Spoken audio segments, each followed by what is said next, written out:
तो चलिए बच्चों, आज हम लोग वन शॉट्स रिवीजन करने जा रहे हैं ऑडिट्स चैप्टर नंबर 1। सिर्फ वही क्वेश्चंस होंगे जो आपका एग्जाम्स में चांसेस रहेगा आने का, और बहुत ही सिंपल सी लैंग्वेज में हर एक टॉपिक्स आपको मैं क्लियर करवाऊंगा। घबराना नहीं है, हिम्मत रखना है कि कुछ भी छूटने वाला नहीं है, और जितने भी टॉपिक्स है उसको बेहतरीन तरीके से आपको मैं कंप्लीट करवाऊंगा। तो चलिए शुरू कर रहे हैं। चैप्टर्स का नाम है concept, need and purpose of audits, जिसमें सबसे पहला जो टॉपिक्स है ये है concepts of auditor independence. Concept of auditor independence यानी independence is the foundations on which the respect and dignity of profession is based. Sir क्या बोल रहा है?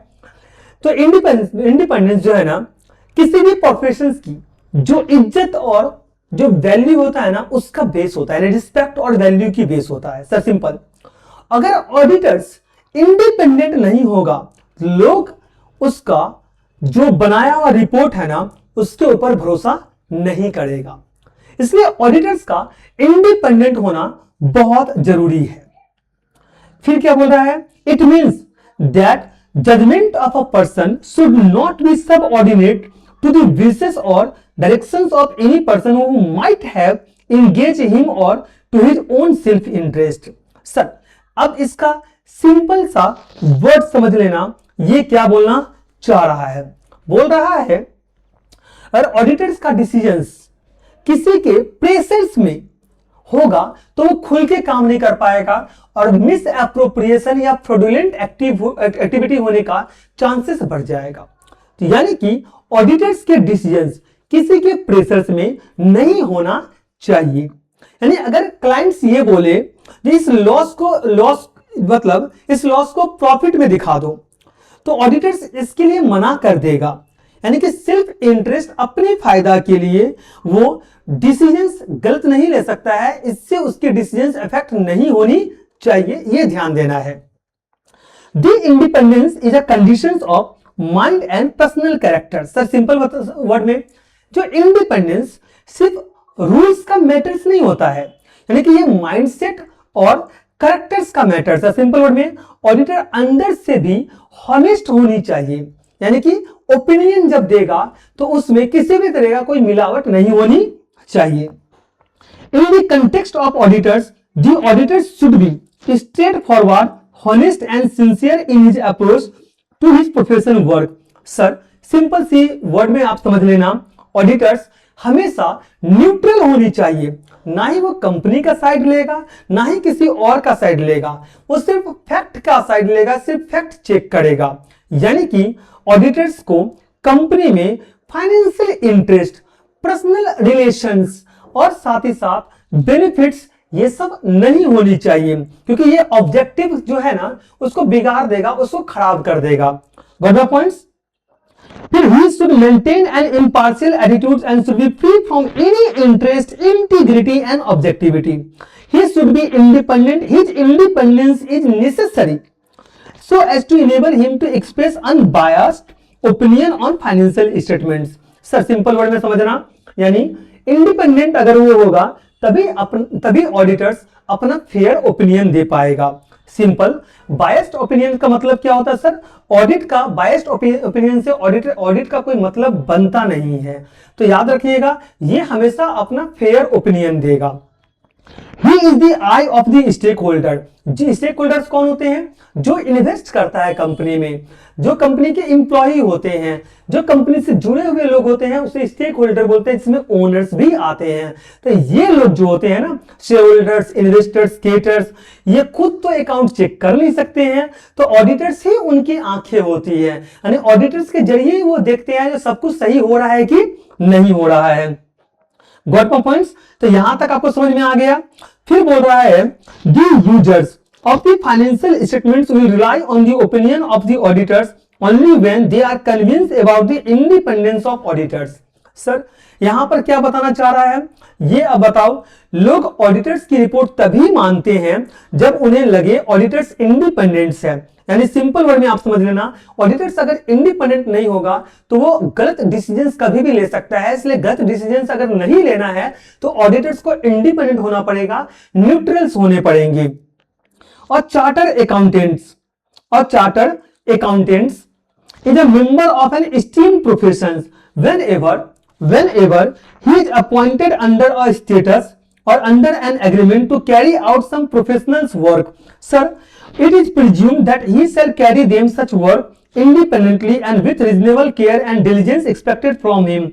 Sir, सिंपल वर्ड में समझना, ये जो चार्टर अकाउंटेंट होते हैं यानी कि जो आप ये बोल सकते हो जो प्रैक्टिशनर सीए होते हैं वो आपका इंडिपेंडेंट ऑडिट करते हैं। यानी सीए जो है ना एक रिस्पेक्टेड प्रोफेशंस का मेंबर्स होता है, याद रखना। सर कैसे बोल रहे हो? इसीलिए इनकी जो इंटीग्रिटी होती है ना वो काफी हाई होती है, इनसे एक्सपेक्टेशंस काफी हाई होती है, लोग इनके ऊपर ट्रस्ट करते हैं और आप इस ट्रस्ट को क्या नहीं कर सकते हो, ब्रेक नहीं कर सकते हो।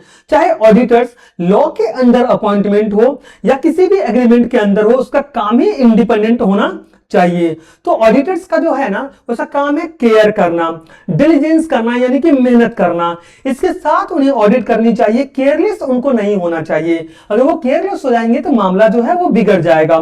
तो सिंपल वर्ड में ऑडिटर्स की देखो, ऑडिटर्स को इन्वेस्टर्स पर्सनली नहीं जानता है, ये इस तरीके से सोच आपकी होनी चाहिए। फिर भी वो उसके रिपोर्ट पे तो भरोसा करता है। जैसे अगर मैं रिलायंस की शेयर खरीदा हूं तो मुझे एग्जैक्टली अगर मैं एक आम जनता हूं तो मेरे को नहीं पता है तो रिलायंस के ऑडिटर्स कौन से हैं, कौन कौन ऑडिटर्स रिलायंस की ऑडिट करता है, फिर भी मुझे उसकी ऑडिट रिपोर्ट पे तो भरोसा होगा क्योंकि उसके प्रोफेशन पे फेथ है, क्योंकि वो सीए है, वो हायर डिग्री अचीव करके रखा है, मेहनत करके आया है, तो उसे पता होता है जो किस तरीके से ऑडिट रिपोर्ट बनाना है जिससे पब्लिक को कोई नुकसान ना हो। तो इतनी तो अकाउंटेबिलिटी उसकी होती है। सर यहां तक आपको समझ में आया कि नहीं आया? ये पूरा आपका समझ में आ चुका है। ओके, अब क्या बोल रहा है? Auditors independence has been defined by International Auditing Practice Committee, International Auditing Practice Committee of the International Federation Accounting, इसको हम आईएफएसी बोलते हैं। सर क्या बोलते हैं? आईएफएसी। ये क्या बोल रहा है?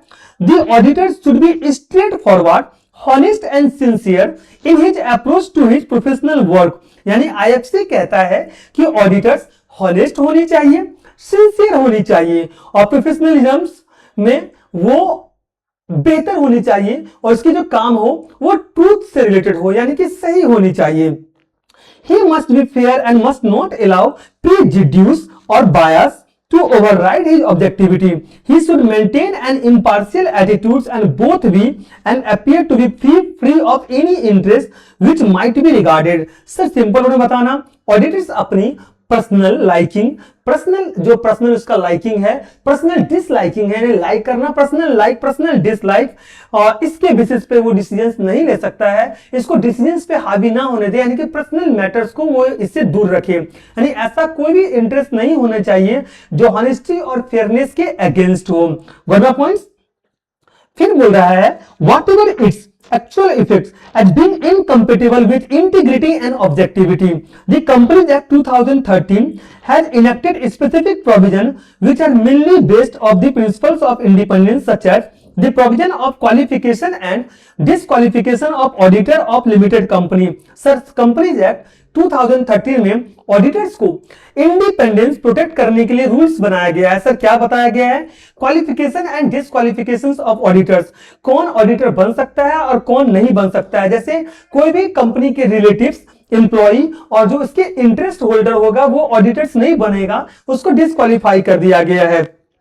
Provisions of regarding appointment, reappointment and removal of auditors. अब यहां पर क्या बोल रहा है? अब ऑडिटर्स कैसे अपॉइंट होगा, कैसे रीअपॉइंट होगा, कैसे रिमूव होगा, सब इंडिपेंडेंस को ध्यान में रख करके ही किए जाएंगे। तो ऑडिटर इंडिपेंडेंस का मतलब होता है फ्रीडम फ्रॉम इन्फ्लुएंस, यानी कि इन्फ्लुएंस इसको कोई ना कर सके, बायस नहीं होने चाहिए, पर्सनल इंटरेस्ट नहीं होना चाहिए, ट्रू एंड फेयर जो ओपिनियंस है ना वो उसे क्या करना पड़ेगा? देना पड़ेगा, यानी कि ट्रू एंड फेयर ओपिनियन होनी चाहिए। कृष्णा बोलो हेलो। हाँ सर जी, क्लास ले रहे हैं। बोलो वो मम्मी थोड़ा बात करेगी। अच्छा तो मैं क्लास में बात करूं? हाँ ठीक। ठीक है, ओके ओके। तो यहां तक समझ में आया ना तो आपको ये जो टॉपिक्स है ये पूरी तरीके से क्लियर हो गया होगा ना। तो आप अब आसानी से ऑडिटर इंडिपेंडेंस की जो कंसेप्ट्स है वो लिख पाएंगे, ऑडिटर्स क्या करता है ये भी कहीं ना कहीं आपको आइडिया हो गया होगा। नेक्स्ट अब चलते हैं, नेक्स्ट क्या है, means of doing fraud and auditor responsibility towards detection and prevention of frauds. तो सर सबसे पहले जो हमारा फ्रॉड है ना उसको डिफाइन किया गया है सेक्शन 240 में।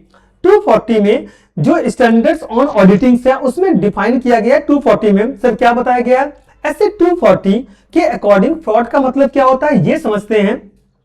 N intentional act by one और more individual among managements those charge with governance employee और third party involving the use of deception to obtain an unjust or illegal advantage.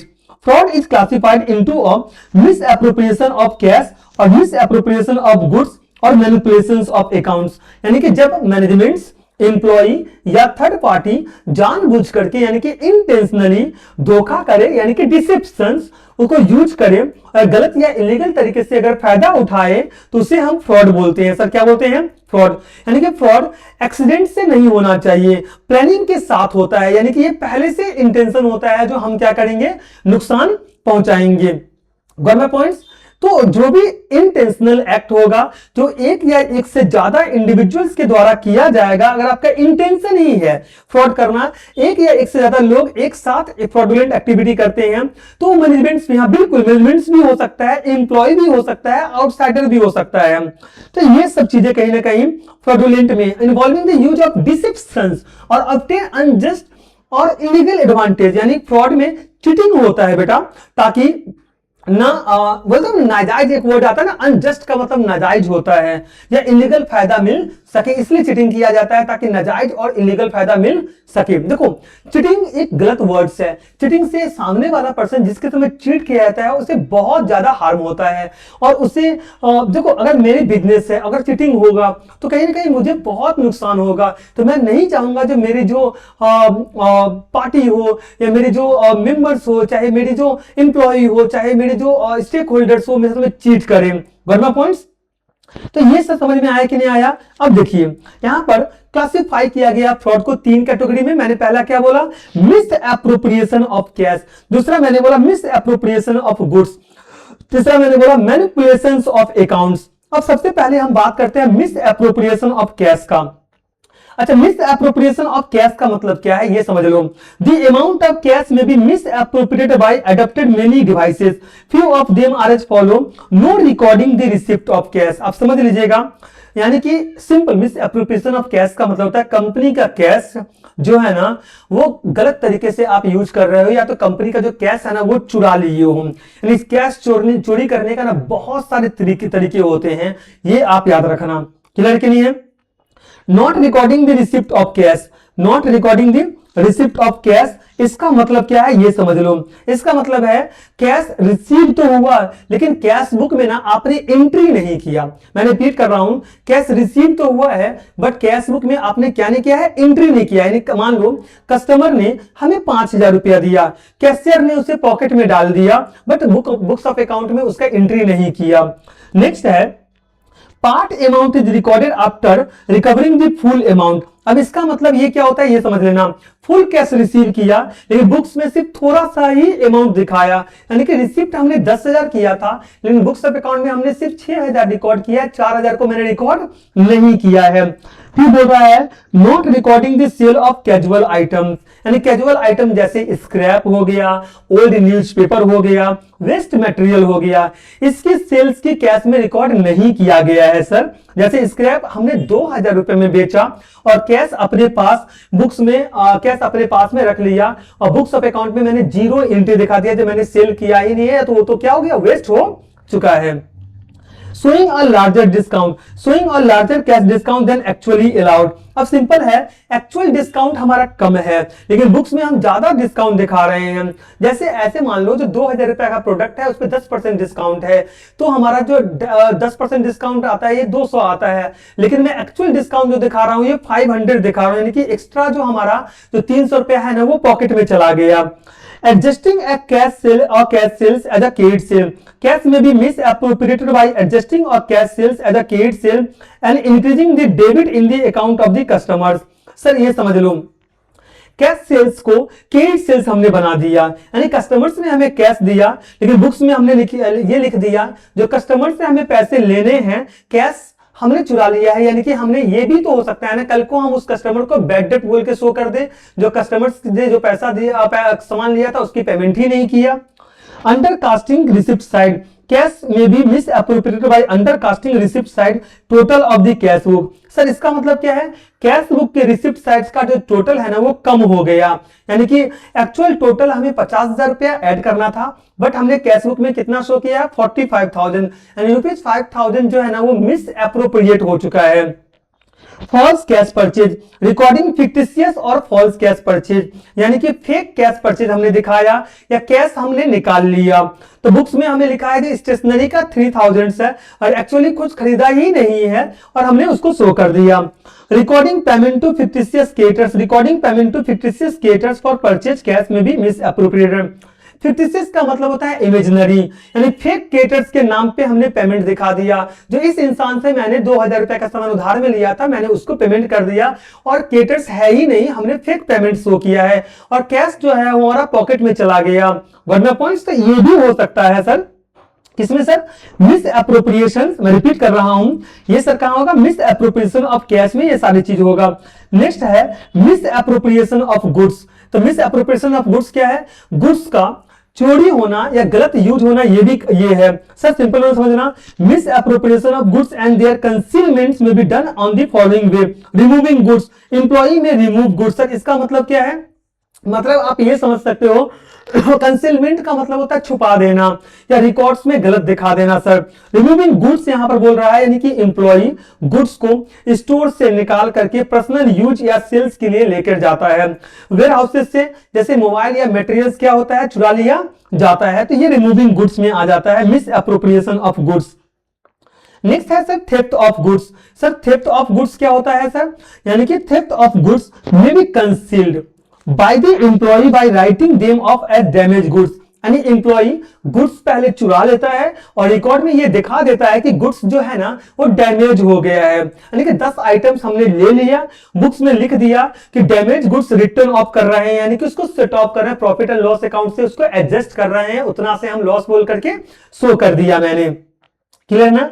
Next है manipulations of stock records. तो stock record sir क्या है ये समझ लीजिए। Stock records में be manipulated bye employee who have committed theft so that quantities as per stock record tally with the actual quantities of stocks in hand। Sir इसका मतलब क्या है ये समझ लीजिए, जो यहाँ पर सिंपल वर्ड बोल रहा है, स्टॉक रिकॉर्ड्स को हमने जानबूझकर गलत बना दिया। जो एम्प्लॉई गुड्स चोरी करता है, चोरी कर चुका होता है, वो स्टॉक रजिस्टर्स में क्वांटिटी एडजस्ट कर देता है, यानी बुक्स का स्टॉक्स और एक्चुअल स्टॉक्स वो सेम दिखा देता है। जैसे एक्चुअल स्टॉक 90 है तो बुक्स में भी हम 90 ही दिखा देंगे, जबकि 10 आइटम जो है ना वो चुरा लिया गया है, तो ये भी कर सकता है। Duties of the auditor in this respect of misappropriation of goods, examinations of entire stocks control system, the entire systems of control over the receipts, storage and dispatch of stocks should be reviewed to identify and weakness in the system। Sir simple में समझाता हूं, ये समझ लीजिएगा।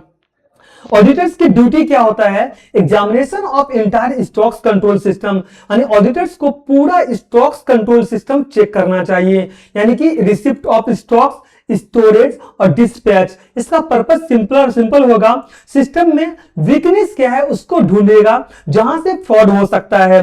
Next है physical verification of stocks. Verification physically the quantities in stock held and those shown by the stock book to detect the item of stock defalcation and their quantities। Sir इसका मतलब क्या है ये समझ लीजिए, ऑडिटर को stocks physically count करना चाहिए, यानी गोडाउन में जो स्टॉक्स है और स्टॉक्स बुक्स में जो दिखाया गया है दोनों को उन्हें कंपेयर करना चाहिए। इससे ये पता चलता है कि कौन सा आइटम चुराया गया है और कितनी क्वांटिटी कम है सर, इसलिए बहुत जरूरी होता है फिजिकल वेरिफिकेशन। सर नेक्स्ट क्या है ये समझिएगा।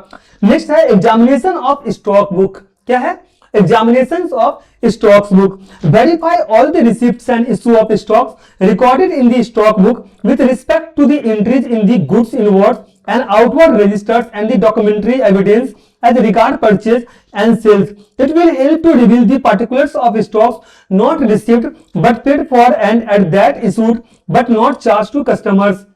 अगर मैं इसको सिंपल वर्ड में आपको बताऊं तो आपका यहां पर बात हो रहा है examination of stocks book. Stocks books की एंट्री को वेरीफाई करना पड़ता है। क्या करना पड़ता है? स्टॉक्स बुक की एंट्री को वेरीफाई करना पड़ता है और ये चेक करना पड़ता है कि goods inward registers, goods outward registers, purchase bill और सेल्स डॉक्यूमेंट्स, इससे हमें आसानी से फ्रॉड पकड़ सकते हैं। गुड्स की पेमेंट हो गया है लेकिन गुड्स अभी तक आया ही नहीं है और गुड्स इशू हो गया है लेकिन कस्टमर्स तक पहुंचा ही नहीं है। ये स्टॉक्स बुक को एग्जामिन करने से हमें पता चल जाएगा। Examination of stocks return from stocks book carefully. Check the entries in respect of returns, both inward and outward, recorded in the financial books with corresponding entries in the stock books. Sir यहां पर समझिएगा, यहां पर क्या बताना चाह रहा है ये मैं थोड़ा सा आपको बताना चाह रहा हूं। Examination of stocks returns carefully. Stock returns क्या होता है? जो इनवर्ड हो गया या आउटवर्ड हो गया उसको ध्यान से चेक करना पड़ेगा। जो कस्टमर ने हमें कितना वापस किया या हमने जिससे खरीदा था हमने उसको कितना वापस किया। फाइनेंशियल बुक में जो रिटर्न आपने दिखाया, चाहे वो परचेज रिटर्न हो चाहे वो सेल्स रिटर्न हो, उसको स्टॉक बुक से मैच हो रहा है कि नहीं हो रहा है, हमें ये चेक करना पड़ेगा। जैसे कस्टमर्स ने रिटर्न्स दिखाया पर स्टॉक्स वापस आया ही नहीं है तो इसका मतलब फ्रॉडुलेंट एक्टिविटी हुआ है, फ्रॉड की सिग्नल है सर, ये समझ लेना। नेक्स्ट है physical shortage of stocks should be reconciled with stocks book. The shortage observe on physical verification of stocks should be reconciled with the discrepancy observed on checking the books। Sir ये क्या बोलना चाह रहा है ये समझिएगा। Physical stocks में जो भी शॉर्टेज दिखे उससे उसको आप बुक्स से रिकंसाइल कर सकते हो, यानी कि आप चेक कर सकते हो दोनों सही है कि नहीं है। सर सिंपल वर्ड में समझाता हूं, देखिए फिजिकल वेरिफिकेशन में आपको कम स्टॉक्स दिखाई दे रहा है और जब बुक्स देख रहे हो तो उसमें ज्यादा स्टॉक्स दिखाई दे रहा है। तो जैसे आपको याद है पासबुक और कैश बुक को आप मैच करते थे तो डिफरेंसेस होता था, तो आप पासबुक को फॉलो करते थे तो पासबुक के हिसाब से ऐड या लेस करते थे। अगर आप कैश बुक को फॉलो करते थे कैश बुक के हिसाब से आप ऐड या लेस करते थे। सर तो दोनों की रीजन जो है ना वो एक्सप्लेन होनी चाहिए जो क्यों ऐसा हो रहा है। Verifications of the issue and storage of raw material. The issue of raw material stores and tools to the factory and receipt of manufactured goods in the godown should be verified with respective sources documents। Sir simple वे में समझाता हूं, इसको समझ लेना। Auditors को ये verify करना चाहिए कि रॉ मटेरियल्स का इशू फैक्ट्री से हुआ है और फिनिश गुड्स का रिसिप्ट जो है वो हमें गोडाउन से मिल रहा है। सर नहीं समझ में आया? प्रॉपर सोर्स डॉक्यूमेंट जहां से जो इशू होगा उसी को शो करेंगे। स्लिप आपको इशू होनी चाहिए। मटेरियल रिक्विजिशन नोट्स जो होता है ना वो आपको मिल लेना पड़ेगा। नहीं हर चीज के लिए एक प्रॉपर एविडेंस है जो आपको शो करने पड़ते हैं। नेक्स्ट है manipulations of accounts. Detections of manipulation of account is a very difficult task as management personnel in higher managements are associated with these types of frauds। Manipulation of accounts means falsifications of accounts without any misappropriation of cash or goods। This types of fraud is generally committed for the following purpose: avoid tax by showing less profit, avoid incidence of income tax or other taxes by showing less profits। Sir manipulation of account sir क्या बताया जाता है? Manipulation of account का मतलब है account को गलत तरीके से बनाना और बिना कैश या गुड्स चोरी किए हुए आप क्या कर रहे हो? गलत तरीके से बना रहे हो। देखो sir why is difficult to detect, क्यों ऐसा होता है सर? ये फ्रॉड अक्सर टॉप मैनेजमेंट जो होते हैं जैसे सीईओ हो गया, एमडी हो गया, होल टाइम डायरेक्टर्स हो गया, मैनेजर्स हो गया, सीएस हो गया, ये सब उनके द्वारा होता है। हायर ऑफिशियल करते हैं इसलिए ऑडिटर्स के लिए पकड़ना थोड़ा सा मुश्किल होता है। क्लियर है ना? अच्छा अब यहां पर आपका पर्पज क्या है मैनिपुलेशन ऑफ अकाउंट्स? सर सबसे पहला आता है avoid tax by showing less profits, यानी कि प्रॉफिट को कम दिखाओ ताकि टैक्स हमें कम देना पड़ेगा। यानी एक्चुअल प्रॉफिट अगर 10 लाख है बुक्स में सिर्फ 5 लाख शो करो तो इनकम टैक्स जो है वो 5 लाख रुपया पे कम लगेगा। Got my points? दूसरा होता है डिक्लेयरिंग और dividend by showing more profits. Sir ये क्या बोल रहा है? आप यहां पर समझो क्या होता है, ये बोलता है अकाउंट्स में भी मैनिपुलेटेड बाय डिसाइडिंग और dividends by showing more profit. Sir कभी कभी प्रॉफिट्स ज्यादा दिखाया जाता है ताकि डिविडेंड डिक्लेयर की जा सके, यानी कंपनी अपने इमेज को इंप्रूव करने के लिए फेक प्रॉफिट्स क्या करता है, शो करता है सर। तो ये सब चीजें भी सर होता है सर, क्लियर के लिए। तो सर आपको यहां तक तो समझ में आ गया ना। फिर आपका है रिसीविंग हायर रेम्युनरेशंस ऑफ कमीशन, यानी ये दिखा देता है जो हायर रेम्युनरेशंस क्या किया है, सो किया। मैं रिपीट कर, हायर रेम्युनरेशन सर समझ में नहीं आया, आप क्या बताना चाह रहे हैं। देखो मैं अगर कुछ फेक डायरेक्टर्स को खड़ा कर दिया, जो इस कंपनी का ये डायरेक्टर्स है उसको हर महीने इतनी सैलरी मिल रही है या इतना कमीशन मिल रहा है, तो ये अकाउंट्स में भी मैनिपुलेटेड हो सकता है सर। कभी कभी अकाउंट्स को जानबूझ करके मैनिपुलेट किया जाता है ताकि ज्यादा प्रॉफिट दिखाया जा सके, क्योंकि रेम्युनरेशन या कमीशन प्रॉफिट से लिंक्ड होता है। यानी मैनेजर कमीशन अगर प्रॉफिट का 5% है, एक्चुअल प्रॉफिट अगर 10 लाख है, तो बुक्स में प्रॉफिट हमने 15 लाख दिखा दिया है, तो कमीशन जो होगा वो 15 लाख पे कैलकुलेट होगा। सर समझ में आ रहा है कि नहीं आ रहा है। तो ये सब चीजें गलतियां होती है सर, तो ये समझ में आपको आ गया। तो आपको फ्रॉड से रिलेटेड जितने भी चीजें था वो हमने क्लियर बता दिया। अब हम नेक्स्ट आपको बताने जा रहे हैं topic meaning of investigations of account. Sir meaning of investigations of account, the term investigations means a systematic and detailed examinations or inquiry to establish fact or to evaluate a specific situation to achieve certain objectives। Sir simple word में समझ लेना, investigation का मतलब क्या होता है, planned होता है, प्लान्ड का मतलब होता है सिस्टमैटिक, और डीप होता है, डीप का मतलब होता है डिटेल्स, यानी कि इसका एग्जामिनेशन करना ताकि कोई भी फैक्ट हो, कोई भी तथ्य हो एस्टैब्लिश हो या किसी भी सिचुएशंस को इवेल्युएट किया जा सके। सर इन्वेस्टिगेशंस मतलब फैक्ट की जांच पड़ताल करना सर, सिंपल यानी कि इंक्वायरी करना जो फैक्ट दी गई है वो सही है कि नहीं है। In simple words, investigation means inquiry into fact. Especially, investigation is made in suspected place to find out the nature and region of suspected area. Sir इसका मतलब क्या है, इसका मतलब है इन्वेस्टिगेशन अक्सर उन जगह पे होता है जहां पर सस्पिशंस होता है, यानी कि सस्पेक्ट होता है, शक हमारा होता है, ताकि ये पता चल सके जो प्रॉब्लम क्या है और रीजंस क्या है। सर क्लियर कि नहीं है। The term investigation may be defined as examinations of books of account and records for financial or for any other specified purpose। Sir यहां पर क्या बताना चाह रहा है, इसको समझते हैं। इन्वेस्टिगेशंस में बुक्स ऑफ अकाउंट्स रिकॉर्ड करना और चेक किया जाता है फॉर फाइनेंसिंग या किसी स्पेशल पर्पज के लिए। तो special purpose for which the work of investigation is done cover the area financing decisions, investment decisions, fraud of profitability determinations, cost determination according to the Taylor and Perry। ये भी बेचारा कुछ और बोल दिए हैं। सबसे पहले तो इन्होंने बोल दिया फाइनेंशियल डिसीजंस। सर जैसे लोन देने से पहले बिजनेस की आपको ट्रूथ चेक करना जरूरी होता है, जो इसको लोन देना सही होगा कि नहीं होगा। फिर आपका बोल दिया इन्वेस्टमेंट डिसीजंस, इन्वेस्टर्स पैसा लगाने से पहले कंपनी की रियल पोजीशंस क्या है ना वो जानने की कोशिश करना चाहिए, जो कंपनी की रियल पोजीशन सही है कि नहीं है। नेक्स्ट है आपका फ्रॉड और प्रॉफिटेबिलिटी डिटर्मिनेशन, यानी फ्रॉड हुआ है या नहीं हुआ है, एक्चुअल प्रॉफिट कितना है, ये जानने के लिए इन्वेस्टिगेशन किया जाता है। नेक्स्ट है कॉस्ट डिटर्मिनेशन, इसका मतलब है प्रोडक्ट की रियल कॉस्ट क्या है, एफिशिएंसी क्या है, ये भी चेक करने के लिए ये किया जाता है। अब टेलर एंड पेरी ने क्या डेफिनेशन दिया ये देखते हैं। Investigation involve inquiry into fact behind the accounts, into the technical, financial and economic position of the business organization. For example, 1. An investigation of books of accounts of a firm may be conducted by an incoming partner. An investigation of books of account of business may be conducted by a person who want to acquire the business। अब Taylor and peri के हिसाब से तो मैंने आपको clear बताया, लेकिन आप यही भी समझ लेना, देखो सिंपल सी बात है, इन्वेस्टिगेशन सिर्फ नंबर नहीं देखता है, ये बिजनेस को भी देखता है, टेक्निकल पोजीशंस क्या है ये भी देखता है, फाइनेंशियल पोजीशन यानी बैलेंस शीट्स को भी चेक करता है, और आपकी इकोनॉमिक पोजीशन यानी आपको फायदा हो रहा है कि नहीं हो रहा है ये सब कुछ चेक करता है। सर क्लियर कि नहीं है, यानी कि ये सब देखेगा, ये भी देखेगा नया पार्टनर आने से पहले फॉर्म्स के जो अकाउंट्स है ना उसकी इन्वेस्टिगेशन करके ये चेक करेगा जो रिवोल्यूशन अकाउंट जो बनाया है वो सही है कि नहीं है। जो पर्सन बिजनेस खरीदना चाहता है वो पहले ये इन्वेस्टिगेशंस करवाता है ताकि कोई कोई फ्रॉड तो नहीं हुआ है, वो ताकि वो ये चेक कर सके सर।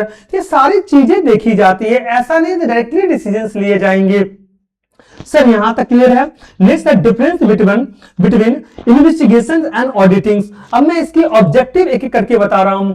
इन्वेस्टिगेशन और ऑडिट्स का ऑब्जेक्टिव्स क्या है? इन्वेस्टिगेशंस का मेन एम होता है कोई फैक्ट या सिचुएशन एस्टैब्लिश करना, कोई फैक्ट या सिचुएशन एस्टैब्लिश करना। क्लियर है कि नहीं है? ये दो वर्ड्स याद रखने हैं। ऑडिटिंग्स में क्या होता है? ये चेक करना है कि जो फाइनेंशियल स्टेटमेंट्स है वो ट्रू एंड फेयर व्यू है कि नहीं है। स्कोप की अगर मैं बात करूं सर, तो इन्वेस्टिगेशंस क्या करता है? इन्वेस्टिगेशन का जो स्कोप है लॉ से गवर्न हो भी सकता है और नहीं भी हो सकता है। मे और may not be govern by status, यानी लॉ से गवर्न हो भी सकता है या नहीं भी हो सकता है, लॉ से जुड़ा हो भी सकता है या नहीं भी जुड़ा हो सकता है। लेकिन ऑडिटर्स का स्कोप जो है ना लॉ में है, जहां पर कंपनीज एक्ट के अकॉर्डिंग ही फिक्स होता है सर। किसके अकॉर्डिंग होता है? रिलेवेंट लॉ के अकॉर्डिंग ही फिक्स होता है। नेक्स्ट जो आपका आता है, ये आता है लीगलिटी। लीगलिटी में क्या है? यानी कि अगर मैं सिंपल वर्ड बताऊं तो इन्वेस्टिगेशन कंपलसरी नहीं होता है, जब तक कोई स्पेशल सिचुएशंस ना हो तब तक इन्वेस्टिगेशन कंपलसरी नहीं होगा सर। वर्मा पॉइंट्स, जब तक कोई स्पेशल सिचुएशन ना हो तब तक इन्वेस्टिगेशन क्या नहीं होगा? कंपलसरी नहीं होगा। लेकिन कंपनी के केस में जो ऑडिट जो है ना वो कंपलसरी होता है, इसलिए वो लीगली क्या है? कंपलसरी होते हैं सर। नेक्स्ट है पीरियोडिकली। तो यहां पर पीरियोडिकली में क्या है? इन्वेस्टिगेशन जो होता है ना, work of investigation is not limited with in 1 year, it may cover several years since it outcome is not certain. यानी इन्वेस्टिगेशन 1 साल तक लिमिटेड नहीं होता है, जैसे ये कई सालों को कवर कर सकता है। यानी कि आप सोच सकते हो इसको 2-3 साल पहले भी क्या हो सकता है, उसकी भी इंफॉर्मेशन इकट्ठा कर सकता है। लेकिन जो आपका ऑडिट होता है ना वो क्वार्टरली होता है, हाफ ईयरली और ईयरली बेसिस पे सर होता है। तो ये आपको पूरा सर समझ में आ चुका है ना जो मैं आपको बता रहा था। तो सर यहां तक आपका जो कंसेप्ट है ये क्या हो चुका है? क्लियर हो चुका है sir. Nature of work, investigation require detailed examination of facts. अब रिपीट कर रहा हूं, तब यहां पर क्या है? इन्वेस्टिगेशन रिक्वायर्ड और detail examination of fact and figure. Sir ये सिंपल में बताना, इन्वेस्टिगेशन में हर छोटी डिटेल्स को डीपली चेक किया जाता है, यानी फैक्ट और फिगर का फुल्ली वेरिफिकेशन होता है। जबकि audit adopt the techniques of test checking और sample techniques to collect the evidence for forming और judgements and expression of opinion. Sir simple way समझना, ऑडिट में हर ट्रांजैक्शन चेक नहीं होता है, ऑडिटर सैंपल बेसिस पर चेकिंग करता है और उसी एविडेंस के बेस पर अपना ओपिनियन देता है। Inherent limitation, investigation does not have any inherent limitation owing to its nature of engagements। Sir ये सिंपल वर्ड में आप मेरे को बताओ इनहेरेंट लिमिटेशंस का मतलब सर क्या होता है? देखो बड़ा मजा आ रहा है कि नहीं आ रहा है? इनहेरेंट लिमिटेशंस तो इसका मतलब है इन्वेस्टिगेशंस में कोई भी फिक्स लिमिटेशंस नहीं होता है, यानी कि स्पेसिफिक पीरियड नहीं होता है, क्योंकि स्कोप जो है ना वो काफी वाइडर है और फ्लेक्सिबल होता है। जबकि आपका अगर मैं बात आऊं ऑडिट्स में suffer from so many inherent limitations. Sir इसका मतलब क्या है? ऑडिट्स में कुछ नेचुरल लिमिटेशंस होते हैं, जैसे सैंपल चेक करना, टाइम लिमिट्स करना, रिलायंस ऑन रिकॉर्ड्स करना। क्लियर है? एविडेंस क्या है? Investigation need conclusive evidence to draw और रिपोर्ट्स। सर इसका मतलब क्या है सर? अब यहां पर ध्यान से अगर मैं बताऊं तो यहां पर बोल रहा है एविडेंस। सर इन्वेस्टिगेशंस के लिए स्ट्रॉन्ग और फाइनल प्रूफ चाहिए तभी रिपोर्ट बन सकता है, ठीक है? और जबकि इसमें क्या? Audit need prima facie evidence to draw और रिपोर्ट्स, यानी कि इसमें क्या? ऑडिट्स में प्राइमा फेसी एविडेंस होता है। सर ये पहली नजर में सफिशिएंट लगने वाला जो प्रूफ होता है ये जरूरी नहीं जो फाइनल प्रूफ हो, यानी मुझे किसी पे डाउट है इसका मतलब नहीं वो फाइनल रिपोर्ट ही होगा sir. Observance of accounting principle, investigation is not concerned with the financial policy of the company whether it is followed or not। तो सर इसका मतलब क्या है? और ये जो वर्ड यूज किया है इसका मतलब है इन्वेस्टिगेशन ये नहीं देखता है कि अकाउंटिंग प्रिंसिपल्स फॉलो हुआ है या नहीं हुआ है, उसका फोकस सिर्फ ट्रूथ फाइंड करना होता है। सिर्फ क्या होता है? ट्रूथ फाइंड करना होता है। और auditor has to state the fact whether the accounts has been prepared in accordance with generally accepted accounting principles or not। Sir यहां पर क्या है? ऑडिटर्स का ड्यूटी ये बताना होता है कि अकाउंट्स प्रॉपर अकाउंटिंग प्रिंसिपल्स के अकॉर्डिंग बनाया गया है कि नहीं बनाया गया है सर। नेक्स्ट टॉपिक अब हम आते हैं और ये टॉपिक है एंट्रीम ऑडिट। सर क्या है? एंट्रीम ऑडिट्स, आप इसे हाफ ईयरली ऑडिट भी बोल सकते हो सर। तो एंट्रीम ऑडिट्स क्या होता है ये समझिएगा, बोल रहा है an audits which is conducted in between the two annual audits for the purpose of finding out the interim profits to enable the company to declare an interim dividend is known as interim audits। And simple word में मैं बता रहा हूं, interim audits वो audit होते हैं जो दो एनुअल ऑडिट्स के बीच किया जाता है ताकि एंट्रीम प्रॉफिट्स की पता चल सके, यानी कि मैंने हाफ ईयरली मैंने कितना प्रॉफिट कमाया ये पता चल सके sir. It may be conducted monthly, quarterly or half yearly. This types of audit is conducted between two periodical or balance sheets audits। अब सिंपल वर्ड में मैं बताऊंगा तो हाँ, एंट्रीम ऑडिट मंथली भी हो सकता है, क्वार्टरली भी हो सकता है, हाफ ईयरली भी हो सकता है। कंडक्टेड बिटवीन टू पीरियोडिकल और बैलेंस शीट ऑडिट, यानी ये ऑडिट फाइनल ऑडिट से पहले होता है सर। क्लियर के लिए? ओके, अब यहां पर आप ये समझना, interim audit is conducted for the following purpose.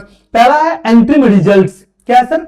Interim results to know the interim results of the company, यानी कि कंपनी के बीच का रिजल्ट जानने के लिए ये एंट्रीम ऑडिट्स किया जाता है। Interim dividends to declare interim dividends, यानी एंट्रीम प्रॉफिट के बेस पे, यानी कि 6 महीने के और 3 महीने के प्रॉफिट के बेस पे हम एंट्रीम डिविडेंड डिक्लेयर करते हैं, यानी कि हाफ ईयरली डिविडेंड डिक्लेयर करते हैं। इसके लिए एंट्रीम ऑडिट होना बहुत जरूरी होता है।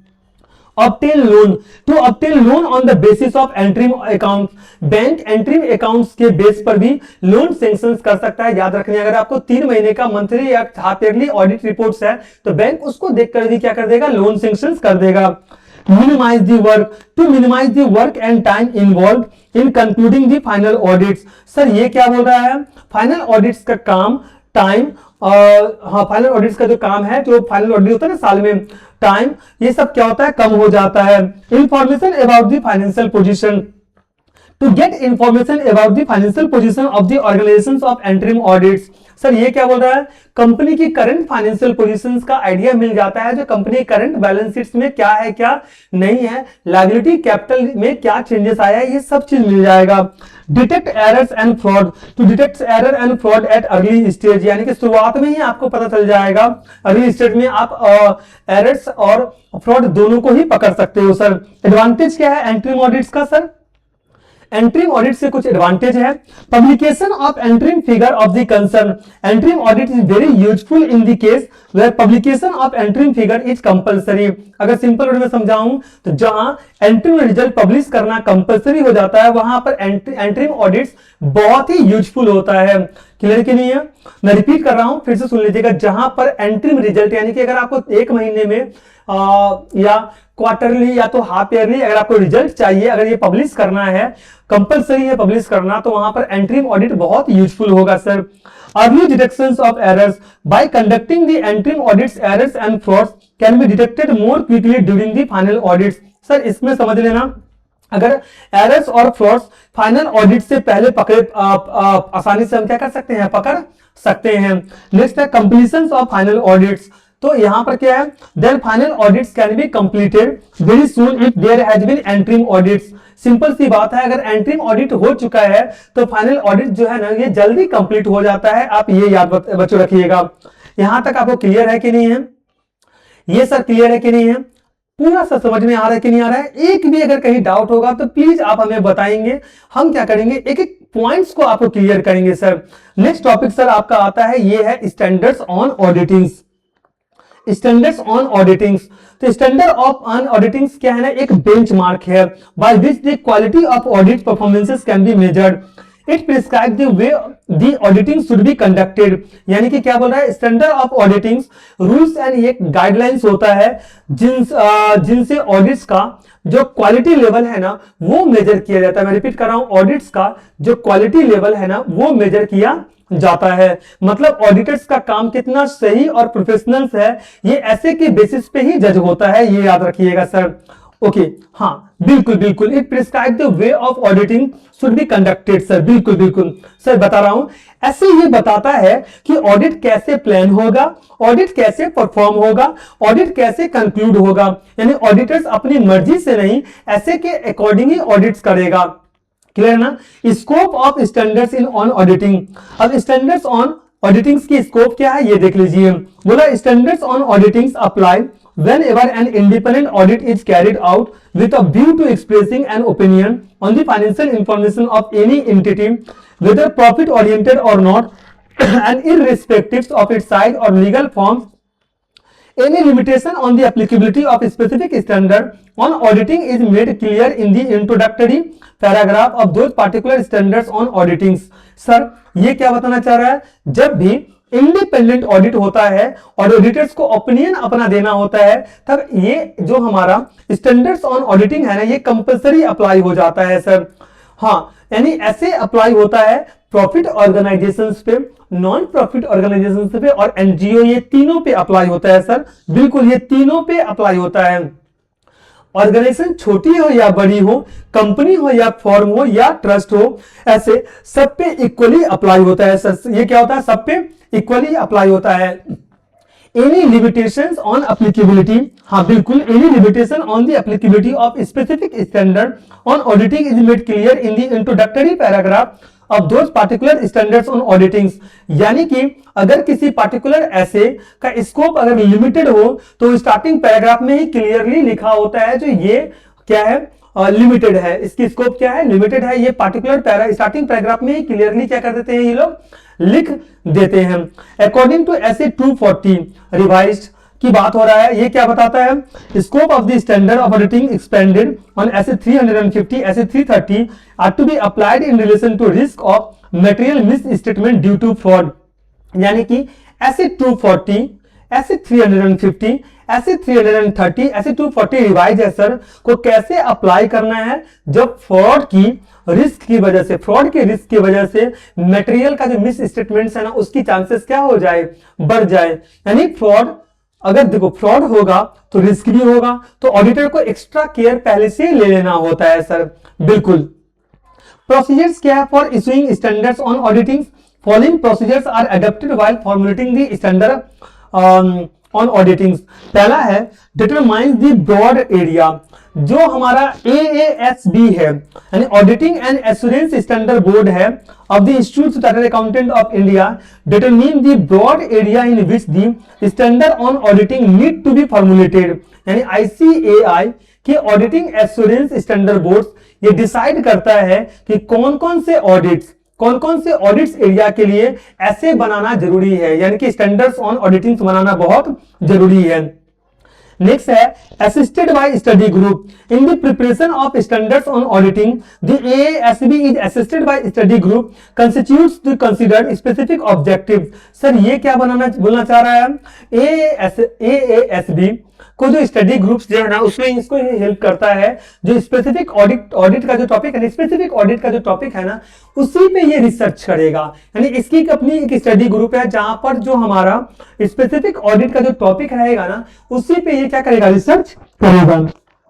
Proposed standards on auditing is prepared and issued to the members based on the work of the study group, and exposures draft of the proposed standards on auditing is prepared by the committee and issued to the members of the institutes for their comments. Sir simple word में समझना, इसको हम exposure draft बोलते हैं। क्या बोलते हैं, exposure draft. यानी स्टडी ग्रुप के काम के बेस पर जो ऐसे का जो ड्राफ्ट है ना, वो बनाया जाता है और ICAI का जो मेंबर है ना, उसको भेजा जाता है ताकि वो कमेंट कर सके और अपनी सजेशन दे सके सर।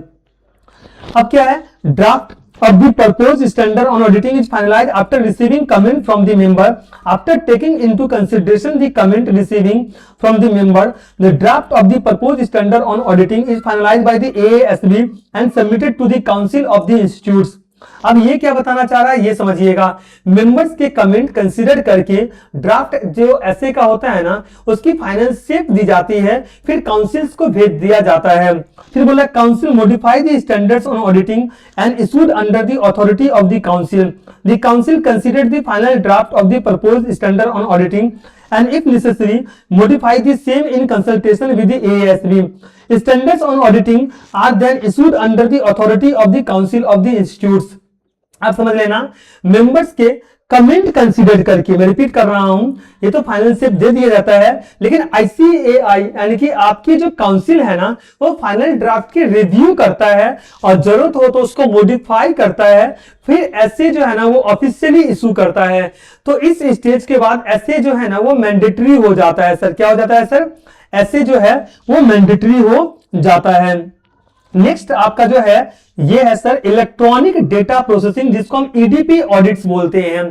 तो nowadays with rapid advancement in information technology, most of the business organizations are using computer for data processing and maintaining various accounting records. The use of computer affect the control flow of documents and manner of information processing of an organization significantly. Such a development has also created some problems for the auditors, although the basic principles of auditing remain constant. EDP audit is an analysis of an organization's information systems or computer system in order to evaluate the integrity of its production system and its potential security threats. Sir अब simple में बता रहा हूं, आज के time में technology बहुत fast और एडवांस हो रहा है, इसलिए ऑलमोस्ट सारी बिजनेस ऑर्गेनाइजेशन कंप्यूटर का यूज करता है फॉर डेटा प्रोसेसिंग और अकाउंटिंग रिकॉर्ड्स मेंटेन करने के लिए। सर कंप्यूटर यूज होने से ना जो इंटरनल कंट्रोल है और डॉक्यूमेंट्स का जो फ्लो है ना, उसकी जो इंफॉर्मेशन प्रोसेस का जो तरीका होता है ना, वो काफी चेंज हो जाता है सर। तो सर टेक्नोलॉजी का फायदा के साथ साथ आप ये बोल सकते हो ऑडिटर्स के लिए न्यू प्रॉब्लम भी क्रिएट हुआ है। जैसे आप बोल सकते हो जो सिस्टम है ना वो कॉम्प्लेक्सिटी हो गया है, हर किसी को वो सिस्टम समझ में नहीं आता है, डेटा सिक्योरिटी हो गया, अनऑथराइज एक्सेस हो गया, और ये बेसिक ऑडिट सेम रहता है, बाकी चीजें में उन्हें प्रॉब्लम होती है सर। बिल्कुल हाँ, तो इसमें थोड़ी सी तो होती है ना सर। हाँ बिल्कुल बिल्कुल सर। तो यहां पर ये क्या बताना चाह रहा है, देखो एडीपी जो ऑडिट्स होते हैं ना, इसका मतलब ही है ऑर्गेनाइजेशंस का कंप्यूटर सिस्टम और इंफॉर्मेशन सिस्टम्स का एनालिसिस करना, ताकि ईडीपी ऑडिट्स के जो इनका पर्पज ही होता है जो सिस्टम्स है वो रिलायबल है या नहीं, डेटा सिक्योर है या नहीं है, कोई सिक्योरिटी थ्रेट तो नहीं है, इन सब चीजों के लिए ईडीपी ऑडिट होता है, ताकि कंप्यूटर बेस्ड अकाउंटिंग सिस्टम्स का हम ऑडिट कर सकें सर। कोई डाउट है यहां तक? तो आपका ईडीपी क्या होता है ये भी क्लियर कंसेप्ट आपको क्लियर हो गया होगा। नेक्स्ट है auditor is not concern with the propriety of business conduct. The statements was made in the case of London and general bank limited. The fact of the case was that the auditors through he has submitted a details report of the to the directors as regard loan and overdraft guaranteed to customers, in respect of which the security laws was not sufficient, and had expressed his doubt as regards recovery of interest on these accounts included in the profit and loss account. Yet he had neither disclosed the position to the shareholder, nor he had made any reference to the report which he had laid before the directors. The word stated in his reports, the value of assets as shown on the balance sheets is dependent upon realization etc. did not contain any warning to shareholder. Even these words were not enough to excite suspicions. The misfeasance alleged was the auditor's neglect to bring the notice of the shareholder to fact of the assets shown in the balance sheet of the company were overvalued. Sir अगर मैं simple word में बताऊं तो यहां पर आप देखिए एक जो केसेस है ना, इसके हिसाब से London and general bank limited के हिसाब से बताया गया है, यानी कि जो स्टेटमेंट्स है ना ये वाला, ये किसके द्वारा दिया गया है, London and general bank limited के केस में दिया गया है। सर देखो मैं सिंपल वर्ड में आपको समझाता हूं, आप इसको समझ लेना, आपको पूरा का पूरा लर्न हो जाएगा। यानी कि ऑडिटर्स ने डायरेक्टर्स को डिटेल्स रिपोर्ट दिया, लोन एंड ओवरड्राफ्ट के बारे में उसको बताया, और ये भी बोला कि सिक्योरिटी जो है ना वो सफिशिएंट नहीं है, लेकिन शेयर होल्डर्स की शेयर होल्डर्स को जो है ना शेयर होल्डर्स को प्रॉपर वार्निंग नहीं दिया, और ऑडिट रिपोर्ट्स में क्लोजर जो हमारा क्लोजर्स जो रिपोर्ट होता है ना उससे क्लियर डिस्क्लोजर्स भी नहीं दिया। तो यानी कि आपका ये बताना चाह रहा है ऑडिटर्स को ये डाउट था कि लोन्स पर इंटरेस्ट रिकवर होगा या नहीं होगा, फिर भी शेयर होल्डर्स को अलर्ट नहीं किया। यानी अगर आपको डाउट है लोन्स पे इंटरेस्ट रिकवर होगा कि नहीं होगा, तो ये शेयर होल्डर्स को बताना चाहिए था।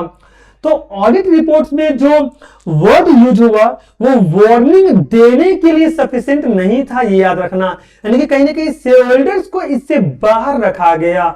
तो शेयर होल्डर्स को इससे बाहर रखोगे तो कहीं ना कहीं ऑडिटर्स पे तो एलिगेशंस लगेगा ही लगेगा कि उसने अपना ड्यूटी प्रॉपरली परफॉर्म नहीं किया, क्योंकि उसने फैक्ट को हाइड कर दिया, एसेट्स का ओवर वैल्यूड दिखा दिया, डिविडेंड कैपिटल से पे किया गया बट उसको क्या किया, चेक ही नहीं किया, बिना कैपिटल इरोजन हो गया। तो ये सारी चीजें जो होता है ना, ये सारी चीजें हो रहा है सर। अब यहां पर एक और इंसान का जजमेंट्स आया, निंगे एल्जेसिट्स। ये क्या बोलते हैं इसको समझो, क्योंकि इस जजमेंट्स को जैसे आप रिलेट करोगे ये आपको पूरी की पूरी कंसेप्ट क्या हो जाएगा सर, क्लियर हो जाएगा।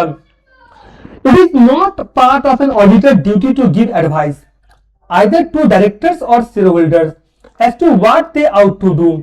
An auditor has nothing to do with the prudence or imprudence of making loans with or without security.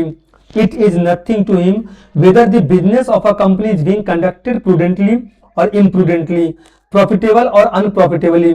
It is nothing to him whether the dividends are properly or improperly declared, provided they discharge his own duty to the shareholders. Sir ये भी बहुत ही important line है sir.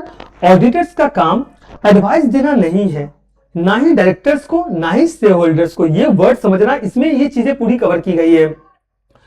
Auditor का काम ये जज करना नहीं है कि लोन देना सही था या गलत था, सिक्योरिटी के साथ या बिना सिक्योरिटी के लोन दिया गया है कि नहीं गया है, बिजनेस अच्छे तरीके से चल रहा हो या गलत तरीके से हो। ऑडिटर्स का रोल मैनेजमेंट्स का तो नहीं होता है ना। ये काम किसका होता है सर, ये काम मैनेजमेंट्स का होता है। ऑडिटर्स का मेन काम क्या होता है सर, ऑडिटर्स का जो मेन काम होता है ट्रू फाइनेंशियल पोजीशन बताना, यानी which business is ascertain the true financial position of the company at the time of the audits and his duty is confined to that, his first duty to examine the books not merely for the purpose of ascertaining what they do so, but also for the purpose of satisfying himself that they show the true financial position of the company. Sir यहां पर एक word को समझोगे आपको पूरा समझ में आ जाएगा सर। ऑडिटर का मेन काम क्या है, ट्रू फाइनेंशियल पोजीशन बताना। ऑडिट का काम ऑडिट टाइम पे हो रहा है कि नहीं हो रहा है, ये शेयर होल्डर्स को बताता है। ऑडिटर्स का पहला ड्यूटी यही है, बुक्स ऑफ अकाउंट का एग्जामिन करना, क्लियर है ना, ये देखना कि बुक्स क्या शो कर रहा है और क्या वो ट्रू एंड फेयर व्यू है कि नहीं है सर। ये सब इसका काम होता है सर। इसका काम क्या नहीं होता है, इसका काम जो मैनेजमेंट का काम है वो काम तो इसका नहीं होता है ना sir. In view of the aforesaid judgments, it can be concluded that the auditor is not concerned with the propriety of business conduct. The judgment was passed a long back. Now the scenario has changed with the introduction of cost audit, management audit and proprietary audits. Even under the Companies Act, the statutory auditors has to report on some matter that the concern with the prudent running of business. As per the Companies Act, statutory auditor is required to report on the following issue. Sir समझ में आपको आ रहा है कि नहीं आ रहा है, यानी ऑडिटर्स बुक्स ऑफ अकाउंट्स इसलिए चेक करता है ताकि वो खुद सेटिस्फाई हो जाए कि अकाउंट्स कंपनी की जो है उसमें जो फाइनेंशियल पोजीशन दिखाया गया, यानी बैलेंस शीट की जो जानकारी दिया गया है वो ट्रू एंड फेयर व्यू है। इस जजमेंट के अकॉर्डिंग ऑडिटर का काम बिजनेस का जो विजडम है, विजडम का मतलब प्रोप्राइटरी होता है, उसको जज करना नहीं है, उसका काम सिर्फ अकाउंट्स की सच्चाई बताना है। यानी वो रोक नहीं लगाएगा, वो बताएगा कि ये गलत हो रहा है, इस पे आपको क्या करना है, स्टेप्स लेने हैं। जजमेंट बहुत पहले से ही दिया गया था, आज के टाइम के सिनेरियोस में ये चेंज हो चुका है क्योंकि कॉस्ट, हाँ बहुत कुछ हो रहा है सर। आज के टाइम पे हर एक चीज जो ऑडिटिंग हो रहा है ना वो किसी न किसी कंसर्न के बेसिस पे ही होता है। ऐसा नहीं होता है जो वो कोई भी क्या कर सकता है आकर के कर सकता है। देखो हाँ बिल्कुल, यानी आज के टाइम पे जो सिनेरियो है ना वो चेंज हो चुका है क्योंकि कॉस्ट ऑडिट, मैनेजमेंट ऑडिट और प्रोप्राइटरी ऑडिट्स भी आ चुका है। आप कई सारे ऑडिट्स पढ़ोगे तो मैं आपको वन शॉट लूंगा तो आपको वो सारे ऑडिट बताऊंगा। तो कंपनीज एक्ट के अंदर आज स्टैट्यूटरी ऑडिटर्स को कुछ मैटर पे रिपोर्ट देनी होती है जो बिजनेस के प्रूडेंट रनिंग से रिलेटेड होता है। हाँ, एज पर कंपनीज एक्ट ने ऑडिटर्स की रिस्पॉन्सिबिलिटी थोड़ी सी एक्सपेंड कर दी गई है सर। क्या कर दिया गया है, एक्सपेंड कर दिया गया है। Next number 9, comment on the following statements. Auditing may be defined as accounting control. अब किसकी बात कर रहा है सर, अकाउंटिंग कंट्रोल्स का। सर ऑडिटिंग का मतलब तो समझ में आ गया होगा, auditing is defined as independent examination. बोला ना, auditing is defined as independent examinations of financial information of an entity to express opinion thereon. On the other hand, accounting control refers to the method and procedures which an organization managements institutes to safeguard assets, authorize transactions, ensure the accuracy and validity of accounting records and prepare financial statements on time. Sir simple word में समझ लेना, आपको पूरा समझ में आ जाएगा। Auditing का मतलब है फाइनेंशियल इंफॉर्मेशन का इंडिपेंडेंट चेकिंग करना ताकि ऑडिटर्स अपनी ओपिनियन दे सके। अब अकाउंटिंग कंट्रोल क्या होता है? अकाउंटिंग कंट्रोल का मतलब है वो मेथड और प्रोसीजर्स जो मैनेजमेंट यूज करती है तो सेफ गार्ड एसेट्स। बिल्कुल सर, सेफ गार्ड एसेट्स का मतलब बता रहा हूं, एसेट्स को सेफ रखने के लिए यूज होता है, ऑडिटिंग होता है। ऑथराइज ट्रांजेक्शन का मतलब होता है बिना परमिशन ट्रांजेक्शन ना हो। एक्यूरेसी एंड वैलिडिटी का मतलब होता है रिकॉर्ड सही है कि नहीं है। और टाइमली फाइनेंशियल स्टेटमेंट्स का मतलब है टाइम पर अकाउंट्स बनाना। सर बिल्कुल सर। और reasonable assurance on the truth and fairness of the financial information can be given only when the entity has an efficient and effective accounting control system.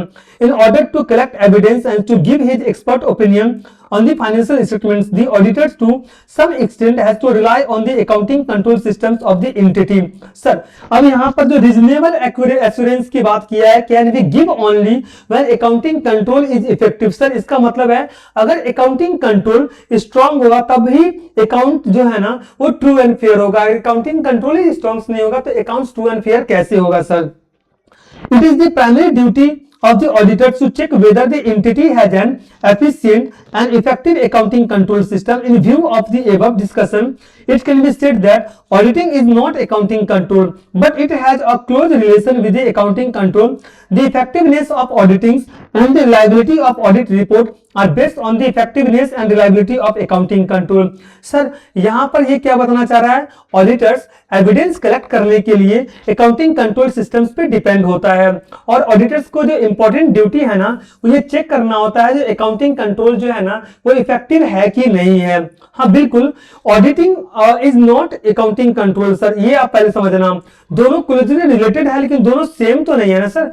Audit report की reliability बनाने के लिए accounting control की strength देखना बहुत जरूरी होता है सर। बिल्कुल सर, बिल्कुल बिल्कुल। नेक्स्ट जो टॉपिक्स है ये auditor is not an insurer. हम किसकी बात कर रहे हैं? Auditor is not an insurer. Sir इसका मतलब क्या है? Main objective of audits are verification of books of accounts and verification of books of accounts so as to express an opinion. Sir simple word में बता रहा हूं, auditors ये guarantee नहीं देता है कि अकाउंट्स में कोई एरर या आप हाँ नॉट एन इंश्योरर मैंने बोला ना। बिल्कुल सर, नॉट एन इंश्योरर्स। बिल्कुल, verification of books of accounts so as to express an opinion. Auditors ये गारंटी नहीं देता है कि अकाउंट्स में कोई एरर या फ्रॉड बिल्कुल नहीं होगा, इसलिए ऑडिटर्स क्या नहीं है? इंश्योरर नहीं है। वो हो सकता है कि वो अकाउंटेंट देख रहा है ना तो वो हो ही सकता है। बिल्कुल सर, इसका मेन काम है वेरीफाई करना यानी बुक्स वेरीफाई करना ताकि ऑडिटर्स अपनी ओपिनियन दे सके। सर बिल्कुल। तो दूसरी बात है detection of errors and frauds यानी एरर्स एंड फ्रॉड ऑडिट्स के दौरान ये पकड़ सके। Prevention of occurrence of errors and frauds यानी कि बिल्कुल बिल्कुल इसका मतलब होता है ऑडिट्स की प्रेजेंस ही फ्रॉड्स में एरर्स एंड फ्रॉड्स को रोकता है। तो ऑडिट नहीं होगा तो एरर्स एंड फ्रॉड्स तो कभी पकड़ाएगा ही नहीं। बिल्कुल। Although originally detections of errors and fraud were considered as the main objective of audit, nowadays emphasize is shifted from the detections of fraud and prevention of occurrence of errors to verification of the books of account. हाँ बिल्कुल बिल्कुल। At present, it is of greater importance that the financial statements should exhibit a true and fair state of affairs of the working of the company instead of tracking down petty frauds and errors in accounts, which is the responsibility of the management. Sir, बिल्कुल।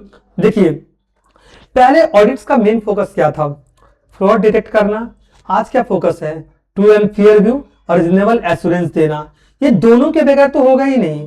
आज के time में audits का main focus ये नहीं है कि छोटे छोटे फ्रॉड्स या पेटी एरर्स ढूंढा जाए। ज्यादा इंपॉर्टेंस ये है कि financial statements true and fair view दिखाया गया है कि नहीं गया है, कंपनी की ओवरऑल जो वर्किंग है वो सही है कि नहीं है। छोटे एरर और पेटी फ्रॉड्स को कंट्रोल करना मैनेजमेंट्स की रिस्पॉन्सिबिलिटी होती है। ये सारा काम ऑडिटर्स के ऊपर तो आप छोड़ नहीं सकते हैं ना। While conducting the audits, auditors is expected to bear in mind the possibility of existence of fraud. or other irregularity in accounts. He is not expected to conduct the audit with the objective of discovering all frauds or irregularity because it would take a long time and the cost of it would be huge. Sir, audit करते time auditors को यह ध्यान में रखना चाहिए कि fraud या irregularity हो सकता है, लेकिन इसका यह मतलब नहीं है कि ऑडिटर्स हर फ्रॉड पकड़ने के लिए 100% चेकिंग करें। 100% चेकिंग करें ये जरूरी तो नहीं है ना sir. At the same times auditor से ये एक्सपेक्ट नहीं किया जाता है कि वो सारे फ्रॉड से पकड़ ले। बहुत ज्यादा टाइम लगेगा सर, उसमें कॉस्ट बहुत हाई हो जाएगा, इतना आसान नहीं होता है sir.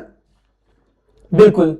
At the same time, the auditor should be watchful and whenever he comes across a circumstances which arouses his suspicion, he should find out whether any fraud or irregularity in fact does exist and if so, whether it is sufficiently material to qualify his reports. अब simple word में auditors को alerts and watchful रहना चाहिए।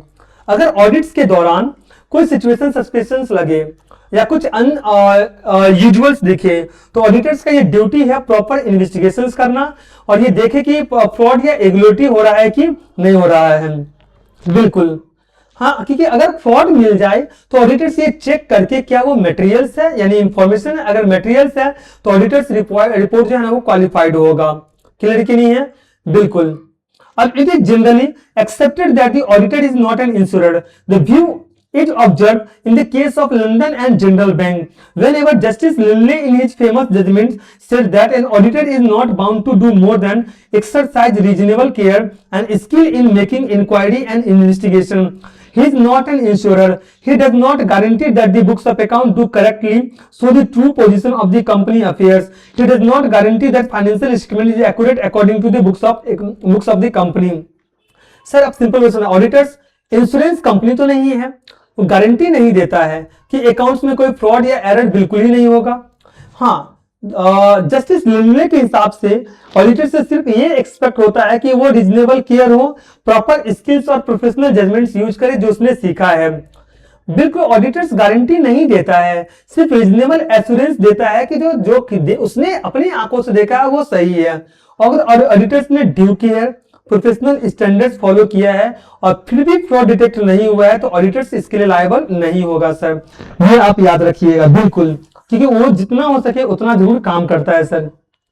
हाँ, proper तरीके से वो चीजें देखता है। It is management who is primary responsible for safeguard the assets of the company. The auditors while conducting his audits he is entitled to rely upon the internal control institutes by the management in this regards. अब यहां पर अगर मैं simple word में बताऊं, company के assets को safe रखना मैनेजमेंट की प्राइमरी ड्यूटी है। ऑडिट्स के काम पे मैनेजमेंट के इंटरनल कंट्रोल पर वो रिलाई कर सकता है जो क्या हो रहा है क्या नहीं हो रहा है, इससे ज्यादा वो और कुछ नहीं कर सकता है सर। बिल्कुल।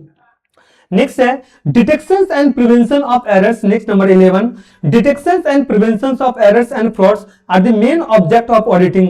Discuss its fully and explain the duties of auditors in this regard. Although originally detections of errors and fraud were considered as the main objective of audits, nowadays the emphasis has shifted from the detections of frauds and prevention of occurrence of errors to the verification of the books of account. At present, it is of greater importance that the financial statements should exhibit a true and fair state of affairs of the working of the company instead of tracking down petty fraud and errors in account, which is the responsibility of the management. Sir simple मैं बताता हूं, देखिए पहले audit का main objective क्या था, errors को detect करना, फ्रॉड्स को पकड़ना। आज फोकस शिफ्ट हो गया है इनका बुक्स ऑफ अकाउंट्स की वेरिफिकेशंस पर। ट्रू एंड फेयर व्यू को ये इंश्योर करते हैं। अब बोलोगे ट्रू एंड फेयर व्यू क्या है, ये आप क्या बोल रहे हैं, आज के ऑडिट्स में ज्यादा ये इंपॉर्टेंस है कि जो फाइनेंशियल स्टेटमेंट है, trading PL and balance sheets है और कंपनी की जो एक्चुअल फाइनेंशियल पोजीशन यानी कि बैलेंस शीट्स है उसको सही से दिखाया जाए, ना कि सिर्फ पेटी फ्रॉड्स पकड़ने पे अपना टाइम को वेस्ट करे सर। ये इनका आज के टाइम में ड्यूटी बन चुके हैं। बिल्कुल, क्योंकि अकाउंट्स बनाना, रिकॉर्ड्स मेंटेन करना, एरर्स और फ्रॉड्स को कंट्रोल करना मैनेजमेंट्स की रिस्पॉन्सिबिलिटी है, इसका रिस्पॉन्सिबिलिटी नहीं होता है। ऑडिटर्स मैनेजमेंट्स का काम नहीं करता, वो सिर्फ चेक और रिपोर्ट्स करता है। हाँ बिल्कुल, एट प्रेजेंट अगर मैं बात करूं ना, हाँ एट प्रेजेंट जो है अगर है ना, आज ऑडिट्स की ऑब्जेक्टिव दो पार्ट्स में डिवाइड किया गया है बेटा, प्राइमरी ऑब्जेक्टिव और सेकेंडरी ऑब्जेक्टिव। तो प्राइमरी ऑब्जेक्टिव क्या है ये समझ लो। Primary objective express of opinion, the primary objective of auditing is to verify the accounts and records and to report to the owners of the business whether the profit and loss account and the balance sheet have been properly drawn up in accordance with applicable accounting standards, whether they exhibit a true and fair view of the profit and the financial position of the business। Sir simple word में समझाता हूं, देखो primary objective क्या है, audits का main objective है accounts और records को वेरीफाई करना, ओनर्स और शेयर होल्डर्स को रिपोर्ट देना। ऑडिटर्स ये चेक करता है PL accounts, balance sheets properly बनाया गया है या नहीं बनाया गया है, एप्लीकेबल अकाउंटिंग स्टैंडर्ड फॉलो हो रहा है कि नहीं हो रहा है। ऑडिटर्स का मेन काम ही ये बताना होता है जो प्रॉफिट सही दिखाया गया है कि नहीं दिखाया गया है, फाइनेंशियल पोजीशन सही दिख रहा है कि नहीं दिख रहा है, इसलिए इसे हम ट्रू एंड फेयर व्यू बोलते हैं बेटा।